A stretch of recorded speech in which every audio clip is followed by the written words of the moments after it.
اب جیسے ڈائبٹیز کی بات ہے، میں آپ کو 1000% درست بات بتا رہا ہوں. ڈائبٹیز کا تعلق جو ہے وہ کارب سے نہیں ہے. ہم کو ڈاکٹر کہتا ہے کہ کاربوہائیڈریٹس کم سے کم استعمال کرو. اس کی اصل وجہ یہ ہے کہ ہمارے جسم میں جو پینکریاز ہے اس میں ایک بیکٹیریا آ جاتا ہے. وہ بیکٹیریا انسولین ریزسٹنس پیدا کر دیتا ہے. اس کی وجہ سے ڈائبٹیز ہو جاتی ہے. اور ڈاکٹر کیا کہتے ہیں؟ میٹ مورفین کھا لو. تو میٹ مورفین سے کیا ہوگا؟ وہ ساری کی ساری جو شوگر ہے، کاربوہائیڈریٹس ہیں، وہ بلڈ سے نکال کے کڈنی کی طرف بھیجے گا. پیشاب کے ذریعے وہ چینی نکل جائے گی. لیکن 2-2.5-3 سال میں اتنا زیادہ استعمال ہو جائے گا آپ کی کڈنیز کا کہ کڈنیز فیل ہو جائیں گی اور علاج نہیں ہوگا. یہ جو فارماسیوٹیکل کمپنیز ہیں ان میں اور طالبان میں کوئی فرق نہیں ہے. یہ جھوٹ بولتے ہیں. یہ اپنی مارکیٹ اور بزنس کو بڑھانے کے لیے انہوں نے جھوٹے اسٹینڈرڈ قائم کیے ہوئے ہیں. جھوٹے اسٹینڈرڈ قائم کیے ہوئے ہیں. جیسے کہ بلڈ پریشر کے بارے میں ان کا یہ خیال ہے کہ 70-140 ہونا چاہیے. لیکن it differs from nation to nation. Pakistan میں جو لوگ ہیں، انڈیا میں، بنگلہ دیش میں، یہ مرچیں زیادہ کھاتے ہیں تو قدرتی طور پر ان کا بلڈ پریشر ہائی رہتا ہے. لیکن وہ بیماری نہیں ہے، مرچوں کی وجہ سے. یہ لوگ مرچیں کھاتے نہیں ہیں تو ان کو بلڈ پریشر ہائی نہیں ہوگا نا. تو اگر پاکستان میں کسی کا 80-90 کے اوپر 150-160 ہے تو بالکل نارمل ہے، کوئی پریشانی کی بات نہیں. اسی طرح شوگر ہے. اگر آپ کی شوگر کھانے کے 2 گھنٹے بعد 10 ہے UK کے مطابق تو بالکل صحیح ہے. انہوں نے رکھا ہوا ہے کھانے کے 2 گھنٹے بعد 8 سے نیچے ہو. جس کی 9 ہو جائے اس کو کہتے ہیں چلو جی اس کو گولی لگا دو تاکہ ان کا میڈیسن بکے.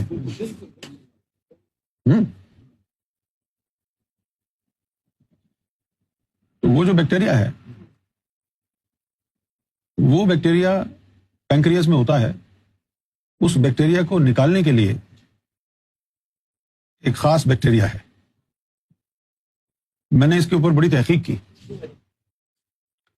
اور وہ خاص جو بیکٹیریا ہے میں پڑھتا رہتا ہوں تو وہ میں نے نکال لیا کہ وہ کون سا بیکٹیریا ہے.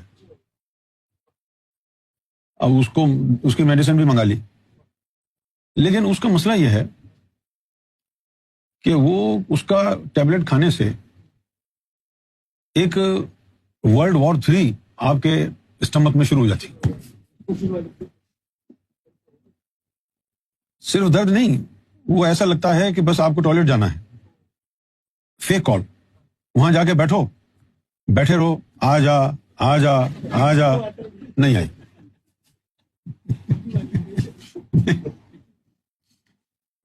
تو اب وہ بیکٹیریا کو نکال کے مارتا رہتا ہے. اب اس کو جو ہے کوئی 2 ہفتے لگیں گے پینکریاس تک پہنچنے کے لیے. 2 ہفتے میں آدمی قبر میں چلا جائے گا. بھئی اگر آپ 10 دفعہ ٹوائلٹ جائیں دن میں تو آپ گھر پر ہی بیٹھے رہیں، اعتکاف کر لیں، باہر تو جا نہیں سکتے. لیکن اس حال سے گزرنا پڑے گا اگر اس کا علاج کرنا ہے.